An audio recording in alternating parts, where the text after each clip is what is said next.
Hi అండి, మరొక రెసిపీతో మీ ముందుకు వచ్చేసానండి. నేను మీ Usha. Welcome back to Usha ముచ్చట్లు అండ్ రుచులు. ఇది మీకు అందరికీ తెలిసిన రెసిపీనే అండి.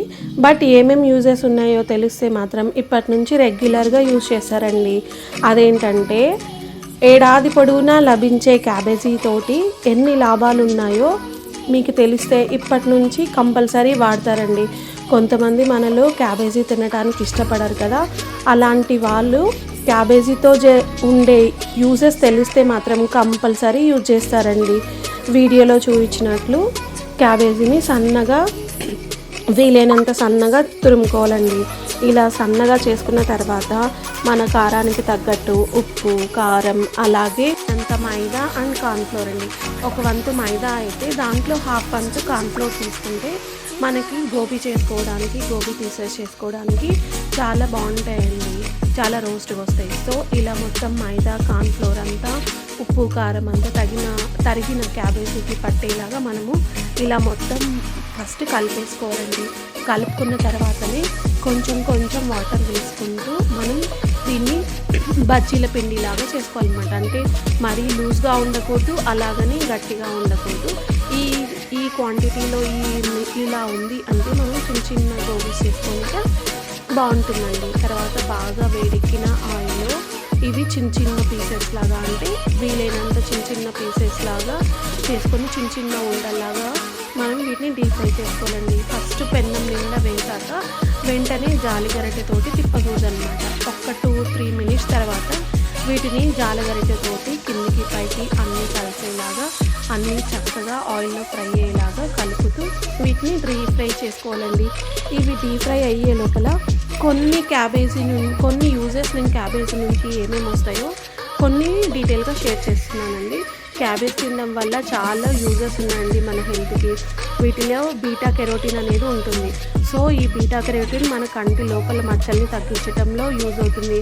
అలాగే కంటి శుక్లాలు రాకుండా కాపాడుతుంది. క్యాబేజీలో ఎమినో యాసిడ్స్ సమృద్ధిగా ఉండటం వల్ల కడుపు మంటను తగ్గిస్తుంది. క్యాబేజీలో విటమిన్ సి సమృద్ధిగా ఉండటం వల్ల మన బాడీలో వ్యాధి నిరోధక శక్తి పెంచుతుంది. క్యాబేజీ రసంలో గ్లూటామిన్ అనే కంటెంట్ ఉండటం వల్ల యాంటీ అల్సర్స్ గుణాలు కలిగి ఉంటాయండి. అందువల్ల కడుపులో మంట, కడుపులో పూతలు అనేవి తగ్గుతాయి అన్నమాట. కాబట్టి కడుపు మంట ఉన్నప్పుడు క్యాబేజీ రసం తాగితే మనకి కొంచెమైనా ఉపశమనంగా ఉంటుందండి. సో క్యాబేజీని క్రమం తప్పకుండా ఆహారంలో ఒక భాగంగా చేసుకున్నామంటే అధిక బరువు సమస్యకు కూడా చెక్ పెట్టవచ్చు అని చెప్పి రీసెంట్ సర్చెస్లో తెలిసిందండి. సో కాబట్టి బరువు తగ్గాలనుకునే వాళ్ళు కొంచెం క్యాబేజ్ని సూప్స్లో అయినా, సలాడ్స్లో అయినా, కర్రీస్లో అయినా యూజెస్ చేసుకున్నామంటే కొంచెం డైట్ ప్లాన్ అనేది ఇంకా తొందరగా అవుతుందండి.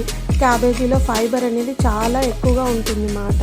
క్యాబేజ్ ఫైబర్ కంటెంట్ ఎక్కువ ఉన్నందుకు జీర్ణక్రియ అనేది బాగా జరిగి మలబద్ధకం సమస్య లాంటి సమస్యలు మనకి రావండి. క్యాబేజీలో యాంటీ ఆక్సిడెంట్స్ కూడా చాలా ఫుల్గా ఉంటాయి. అలాగే పిల్లలకి పాలిచ్చే తల్లులు రోజు క్యాబేజ్ని తింటే పాలు బాగా పడతాయండి వాళ్ళకి. క్యాబేజీలో సమృద్ధిగా ఉండే లాక్టిక్ ఆమ్లం గొంతు నొప్పి నుంచి ఉపశమనం అందించడంలో చాలా యూజ్ అవుతుందన్నమాట. క్యాబేజీ దగ్గు కూడా యూజ్ అవుతుంది అంటే మీరు నమ్ముతారా అండి? క్యాబేజీ ఆకుల్ని నమిలినా లేదా క్యాబేజీ ఆకుల రసం తాగినా కూడా మనకి దగ్గు అనేది తొందరగా తగ్గిపోతుందన్నమాట. క్యాబేజీ రసం తాగలేని వాళ్ళైతే కొంచెం షుగర్ వేసుకొని ఆ క్యాబేజీ రసం తాగామంటే కొంచెం దగ్గు అనేది కొంచెం కంట్రోల్ ఉంటుందండి. ఇలా వారానికి 2 లేదా 3 సార్లు అయినా క్యాబేజీ తినడానికి ట్రై చేయండి. ఇప్పటి నుంచి చాలా యూజెస్ ఉన్నాయండి.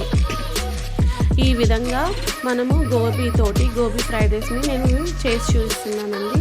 కొంచెం వీడియో నచ్చితే లైక్ చేయండి, సబ్స్క్రైబ్ చేసుకోండి. ఇలాంటి మంచి రెసిపీస్ కోసము, మంచి ముచ్చట్ల కోసం నా పేజ్ని ఫాలో అవటం మర్చిపోకండి.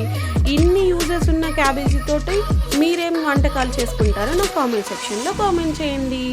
బాయ్ బాయ్, మరిన్ని ముచ్చట్లతో కలుస్తా.